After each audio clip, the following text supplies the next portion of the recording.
reka buvuge Ruhengeri inganji y'ibyiza mbaduko mu bukristo urindatirwa abahizi ya Rugema. Ikaze. You are welcome. Bienvenue. Karibu.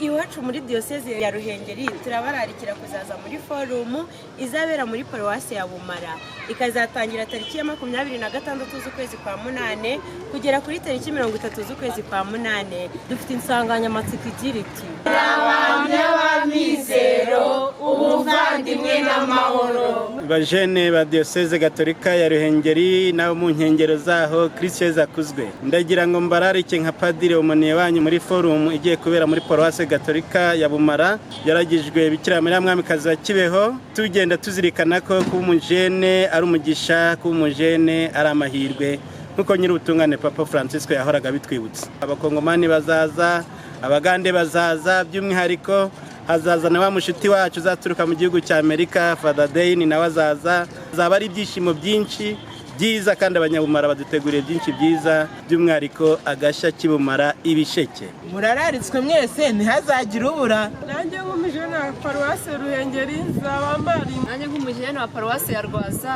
nzaba mpari. Nanjye muri paruwasi ya Mwange nzaba mpari, nimuzabure. Nanjye umujene wo muri paruwasi ya Runaba nzaba mpari. Nanjye umujene wo muri paruwasi ya Butete nzaba mpari. Ndi umujene wo muri paruwasi ya Janja nzaba mpari. You are welcome. Nanjye umujene wo muri paruwasi ya Ruhengeri nzaba mpari, ndabatumiye. Ni karibu muri forum. Turabahamya b'amizero, ubuvandimwe n'amahoro. Usubira inyuma Ruhengeri we. Yeah.